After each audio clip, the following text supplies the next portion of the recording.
Hello students. Today we start Civics 6th chapter Understanding our Criminal Justice System. हमारी आपराधिक न्याय प्रणाली। जैसा कि हमने पिछले चैप्टर में जुडिशरी को समझा था, जिसमें हमने देखा था कि इसकी दो ब्रांचेज होती हैं, एक तो क्रिमिनल लॉ और दूसरा सिविल लॉ। तो क्रिमिनल जो जस्टिस है या आपराधिक मामलों की जो न्याय की प्रक्रिया है वो क्या रहती है, उसकी पूरा क्या प्रोसेस रहता है क्रिमिनल जस्टिस में, आपराधिक केसेस में क्या पूरा प्रोसीजर रहता है, वो इस चैप्टर में हम समझेंगे। When we see someone violating the law, we immediately think of informing the police. You have seen either in the real life or the movies, police officer filing the report and arresting the person. Because of the role played by the police in arresting person, we often get confused and think that it is the police who decide whether a person is guilty or not. हम जब भी कभी कोई ऐसा कुछ होता देखते हैं जिसमें कि कानून का उल्लंघन हो रहा होता है, तो हम क्या कर सोचते हैं कि इमीडिएटली हमें पुलिस को इसकी इन्फॉर्मेशन देनी चाहिए। और जब हम पुलिस को इन्फॉर्मेशन देते हैं तो उसके साथ ही हम देखते हैं, मूवीज़ में देखते हैं, कहीं आपने रियल लाइफ में देखा हो या पुलिस मूवीज़ में, तो हम देखते हैं कि पुलिस क्या करती है, रिपोर्ट फाइल करती है और इमीडिएटली उस व्यक्ति को अरेस्ट कर लेती है जिसके खिलाफ कार्रवाई करनी होती है। तो क्या वो पुलिस है जो ये तय करती है कि आरोपी कौन है, दोषी कौन है? नहीं, ये तय करने का काम होता है कोर्ट का, जजमेंट का। जजमेंट दे देने का काम जजेस का होता है। जुडिशरी ये तय करती है कि कौन गिल्टी है, मतलब कौन दोषी है और कौन आरोपी दोषी नहीं है। After a person is arrested, it is a court of law that decide whether the accused person is guilty or not. Person जब अरेस्ट किया जाता है तो कोर्ट ही डिसाइड करती है कि आरोपी, अक्यूज मतलब आरोपी, पर्सन गिल्टी है या नहीं, गिल्टी मतलब दोषी है या नहीं। According to the constitution, every individual charge of a crime has to be given a free trial. मतलब कि हमारे कॉन्स्टिट्यूशन में ये कहा गया है कि जिस पे भी क्रिमिनल चार्ज लगाए जाते हैं, कोई भी व्यक्ति जिस पे कि क्रिमिनल चार्ज लगाए जाते हैं, उसको एक निष्पक्ष सुनवाई का अधिकार है। मतलब मुकदमे में अपना पक्ष रखने का अधिकार है और उसकी बात को सुना जाए, ये उसके पास अधिकार होता है। तो ये पूरा एक प्रोसेस चलता है। तो किस तरीके से ये काम होता है, इसको हम एक केस के थ्रू देखेंगे, एक फिक्शनल केस के थ्रू हम ये समझने की कोशिश करेंगे, एक काल्पनिक घटना के थ्रू हम इस पूरे प्रोसेस को समझने की कोशिश करेंगे। तो यहाँ पर एक स्टोरी दी गई है आपके स्टोरी बोर्ड पे, जिसमें क्या दिखाया गया है कि मिसेस शिंदे जो हैं वो अपना कहीं पार्टी में जाना होता है उनको, और वो क्या करती हैं कि वो अपना गोल्ड चेन ढूंढ रही होती हैं, और ओवर 1 आवर, 1 घंटे से वो अपनी गोल्ड चेन ढूंढ रही होती है। I am sure it was in this drawer, where could it be? उसको लगता है कि वो कहती है मैंने इसी ड्रॉर में रखा था, कहाँ गई वो gold chain? Hurry up, we are going to be late for the wedding. I can't find my gold chain, it's not in the drawer. I suspect that Shanti might have stolen it. She always spends a long time dusting in my room. Mrs Shinde क्या कहती हैं, उनकी जो made है, जो वो उनके room की जब सफाई करती हैं तो बहुत ज़्यादा टाइम वो लगाती, तो हो सकता है कि उसने उनकी गोल्ड चेन चुरा ली है। अब मिसेस शिंदे शांति से पूछती हैं कि क्या तुमने मेरी गोल्ड चेन चुराई है? तो वो कहती कि नहीं मैडम, मैंने तो नहीं चुराई है, madam I haven't stolen it. और वो उसको धमकी भी दे कि मैं पुलिस को बुला दूंगी, सच सच बता दो कि तुमने चुराई है। तो वो बोलती है कि नहीं मैम, मैंने नहीं चुराई है। अब क्या किया जाता है कि मिस्टर शिंदे जो हैं वो शांति के रूम में जाकर उसका जो ट्रंक है उसको संभालते हैं, तो उसमें से उनको 10,000 रुपये का एनवेलप मिलता है। तो वो श्योर हो जाते हैं कि भाई ये पैसा उसी चेन को बेचने के बाद उनको मिला है। तो mister Shinde searches Shanti's trunk and find an envelope of 10,000 in it. He screams at the Shanti saying that this is the money she got from the selling the chain. फिर शांति कहती है, Sir, my brother and I have saving this money over the last 1 year. We want to buy a bull when we go to for our village. Madam, I am innocent. शांति फिर कहती कि madam मैंने वो chain नहीं चुराई है, ये तो मेरे और मेरे भाई की जो मेहनत की कमाई है, उसके पैसे हैं जो हमने बचा कर रखे थे अपने गांव जाकर बैल खरीदने के लिए। लेकिन वो दोनों जने नहीं मानते, मिस्टर एंड मिसेस शिंदे, और पुलिस को इन्फॉर्म करते हैं। पुलिस क्या करती है, mister Shinde came to the police station और एफआईआर लॉन्च कराते हैं। यहाँ एक वर्ड आ रहा है एफआईआर, जिसको हमको याद रखना है कि सबसे पहले उन्होंने क्या किया, एफआईआर फर्स्ट इंफॉर्मेशन रिपोर्ट उन्होंने करवाई। और वो मिस्टर जो सब इंस्पेक्टर जो थे राव, वो फाइल रिपोर्ट दर्ज कर लेते हैं, एफआईआर रिपोर्ट कर लेते हैं, और उसके बाद वो शांति को अरेस्ट कर लेते हैं। और उसको वो कहते हैं कि जो मिस्टर और मिसेस शिंदे ने रिपोर्ट दी है उसके आधार पर मैं तुमको अरेस्ट कर रहा हूँ। तो मिसेस शिंदे शांति कहती हैं कि साहब मैंने कोई चोरी नहीं की है, ये जो पैसा है वो मेरा है, मेरी मेहनत की कमाई का है, हमें छोड़ दो, हम इनोसेंट हैं। उसके बाद उसको फिर भी वो जेल ले जाते हैं। तो पहला क्या प्रोसेस हुआ कि पुलिस आई और पुलिस ने क्या किया, पुलिस के पास रिपोर्ट आई, उन्होंने फर्स्ट इन्फॉर्मेशन रिपोर्ट फाइल की और उसके बाद उन्होंने शांति को अरेस्ट कर लिया। दो काम किए, तो पहला तो यहाँ पर कौन, एफआईआर, दूसरा पुलिस, और तीसरा उसको अरेस्ट कर लिया। फिर उसके बाद उसका ब्रदर आता है, किसका, शांति का। शांति का ब्रदर आता है तो वो कहता है कि ना शांति ने कुछ नहीं किया है, वो इनोसेंट है, उसको छोड़ दिया जाए। तो मिस्टर राव कहते हैं, जो कि इंस्पेक्टर साहब हैं, इंस्पेक्टर साहब कहते हैं she has been arrested for the theft of a gold chain, you can go to court and get the bail order. अब क्या कहते हैं कि उसको अरेस्ट किया गया है क्रिमिनल केस के अंदर में, क्योंकि उन्होंने चोरी की है। चोरी किस में आता है, क्रिमिनल केस में। तो इसलिए तुमको कोर्ट से बेल के ऑर्डर लेने पड़ेंगे, जमानत के कागजात लाने पड़ेंगे। तो सुशील, जो कि शांति का भाई है, वो कहता है कि साहब मेरे पास तो ना तो इतना पैसा है, ना कोई ऐसा व्यक्ति है जो हमारी गारंटी देगा, जो हमारी जमानत देगा, तो मैं उसको कैसे छुड़ा सकता हूँ। But where will I get the money to the hire a lawyer and who will be stand on surety for her, you have taken all our savings and sealed it. आपने जो हमारी saving थी वो भी आपने ले ली, उसको seal कर दिया। ऐसा ही राव, अब राव साहब जो पुलिस इंस्पेक्टर साहब थे, उन्होंने क्या किया, सुशील को भी ज़बरदस्ती 2 दिन के लिए जेल में डाल दिया कि अच्छा बहुत ज़्यादा बोल रहा है तुम, रुक, और उसको जेल में डाल देते हैं। उसको मारते हैं, पीटते हैं और कहते हैं कि तू ये कबूल कर, तुम दोनों जो हो, सुशील और शांति, तुम दोनों जो हो एक गिरोह चलाते हो और चोरी करवाते हो, घरों में जाकर काम करते हो और चोरी करते हो, ये तुम कबूल करो। लेकिन बहुत मारते पीटते हैं, लेकिन सुशील कहता है कि नहीं, हम इनोसेंट हैं, हम निर्दोष हैं, हमने ऐसा कुछ नहीं किया। 2 दिन तक उसको मारा पीटा जाता है, फिर उसको छोड़ देते हैं। उसे ज़बरदस्ती कन्फेस कराने की कोशिश की जाती है। तो यहाँ पर एक और पुलिस का रोल जो दिख रहा है कि वो ज़बरदस्ती उसे कन्फेस कराने की, उसको कबूल करवाने की कोशिश करी, जो काम उसने नहीं किया है। उसके बाद 23/8/06, ये बात थी हमारे 18/7/06 की, मतलब 18/7 की बात थी, 18 जुलाई की बात थी। अब अगस्त, 1 महीना लगभग हो गया है।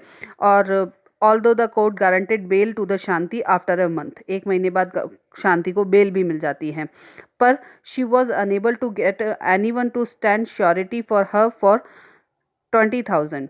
और उसके पास इतना पैसा नहीं है, वो 20,000 रुपीज़ उसको कोई दे सके, ऐसा कोई व्यक्ति नहीं मिला, इसलिए she therefore continued in to be jail. अब जमानत मिल भी जाने के बाद, बेल ग्रांटेड भी हो जाती है, लेकिन उसके पास 20,000 रुपीज़ नहीं है, तो वो फिर से जेल में ही बंद है। शी इज़ वेरी ट्रामेसाइज्ड मतलब कि बहुत ज़्यादा कह सकते हैं सदमे में थी कि भाई ये मेरे साथ क्या हो गया, मैंने तो कुछ किया ही नहीं। She is worried about what will be happen during the trial. अब वो दुखी होने लगे कि सुनवाई के दौरान क्या होगा, मुकदमे के दौरान क्या होगा। what will happen to me, I haven't done anything wrong and yet I am behind bars just because madam suspect me, and the money that we have been saving, will I ever get it back।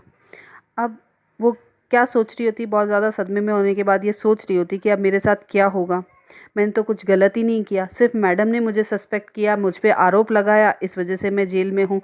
अब क्या वो मैंने जो अपनी saving की थी वो पैसा मुझे मिल पाएगा। तो अब फिर क्या होता है कि 49, फिर 2 महीने लगभग हो गए, तब पुलिस फाइल्स अ चार्जशीट। अब पुलिस चार्जशीट फाइल करती है और मजिस्ट्रेट कोर्ट में दिखाती, मजिस्ट्रेट कोर्ट जो कि लोअर कोर्ट होता है, वहाँ पर चार्जशीट फाइल करती है। The court gives a copy of charge sheet including the statement of witness to शांति। वो कॉपी, चार्जशीट की कॉपी जो चार्जशीट मतलब जो आरोप उस पे लगाए जाते हैं शांति के, तो वो आरोप जो लगाए गए हैं वो कोर्ट के सामने पेश किए जाते हैं और कोर्ट वो आरोप वापस से शांति को बताते हैं कि आपके आपके ऊपर ये आरोप लगे हैं, ये विटनेस हैं, इन्होंने ये बात कही है। Shanti tells the court that she has no lawyer to defend her against the false case of theft. अब शांति कहती है कि मेरे पास तो पैसा ही नहीं है कि मैं लॉयर को हायर कर सकूं, और ये केस जो मुझ पे लगाया गया वो गलत केस है, मैंने कोई चोरी नहीं की। द मजिस्ट्रेट अपॉइंट्स एडवोकेट कमला रॉय। अब तीसरा पर्सन कौन आ गया? कमला रॉय, जो कि डिफेंस लॉयर है।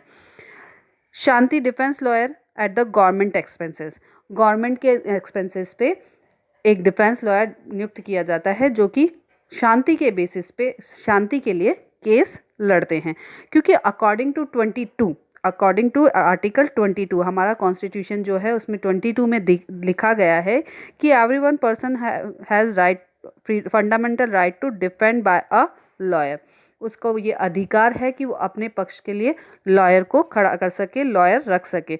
मतलब जो राइट टू फ्रीडम है उसी में 22 जो आर्टिकल है, जहाँ 21 जो राइट है वो हमको राइट टू फूड और राइट टू गुड हेल्थ और राइट टू लाइफ देता है, वहीं आर्टिकल 22 जो है उसमें ये कहा गया है कि किसी भी व्यक्ति को अपने लिए लॉयर रखने का अधिकार है।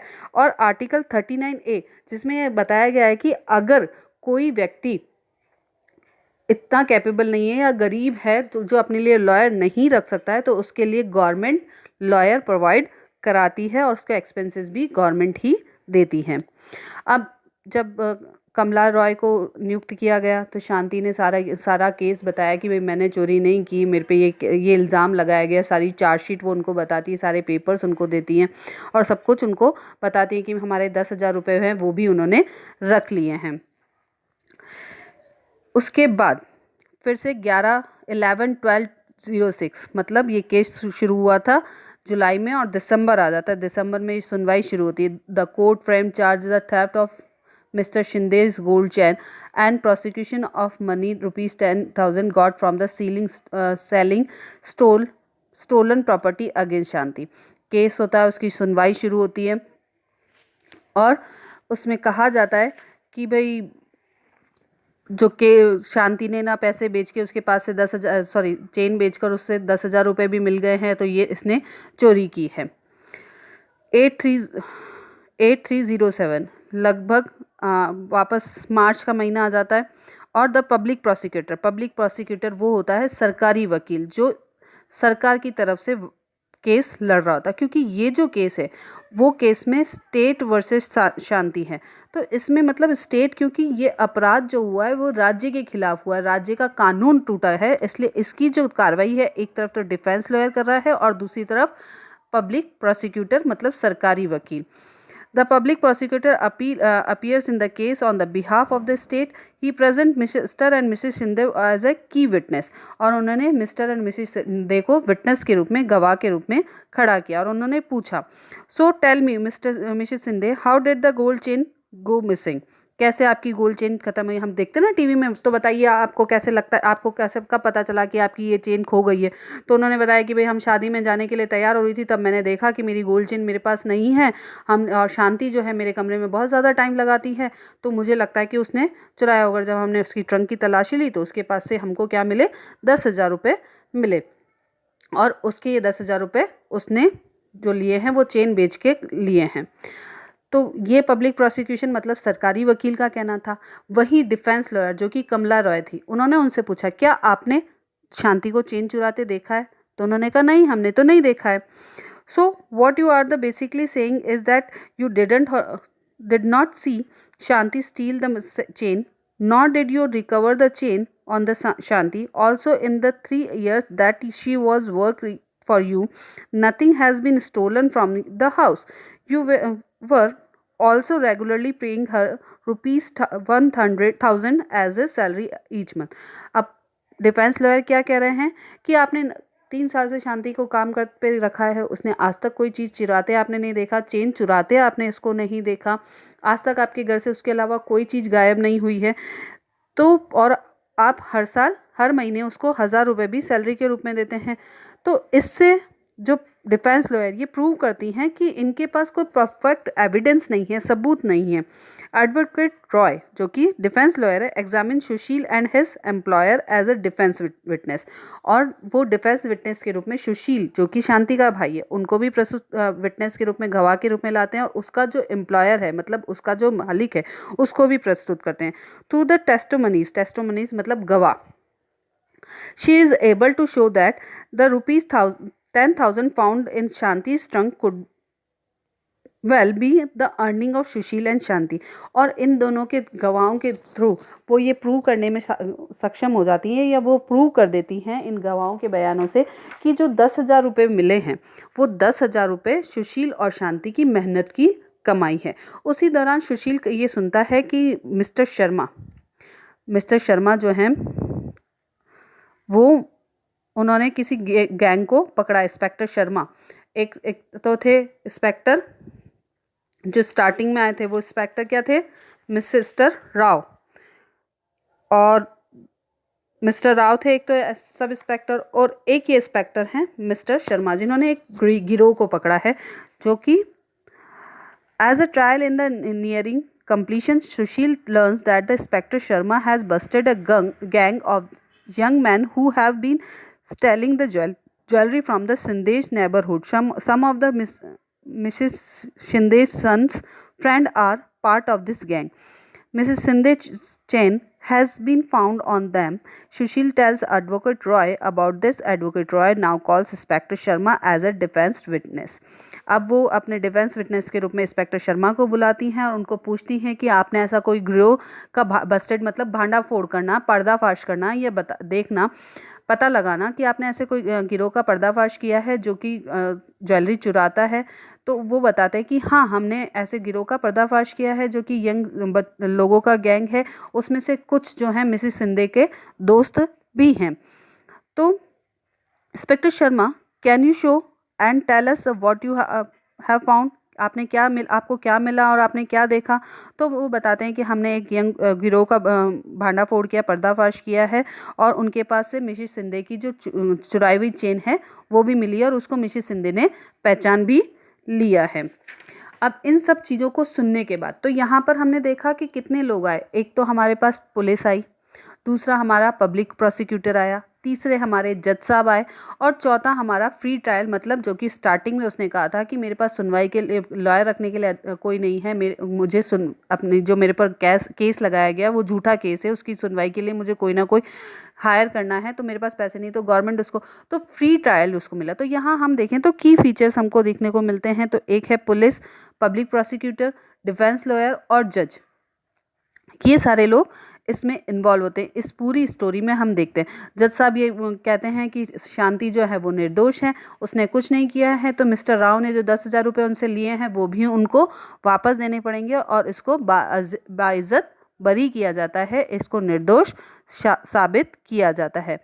तो इस स्टोरी में हमने जो लोगों को देखा, जो कह सकते हैं इस केस में इम्पॉर्टेंट रोल प्ले किए, तो वो था कि पहले एफआईआर लॉन्च कराई, इंस्पेक्टर ने अरेस्ट किया, इंस्पेक्टर ने फिर चार्जशीट फाइल की, और फिर उसके बाद उनकी डिफेंस लॉयर ने आया, फिर पब्लिक प्रोसिक्यूटर आया, उसके बाद जज ने जजमेंट दिया। तो इन सभी का जो रोल था वो सारा रोल इम्पॉर्टेंट था। नेक्स्ट वीडियो में हम इन सब के रोल्स के बारे में पढ़ेंगे। तो आपको ये स्टोरी अच्छे से अपने दिमाग में रखनी है कि कौन कब कैसे क्या क्या काम कर रहा था। So read this chapter, okay, and do the exercise. Thank you.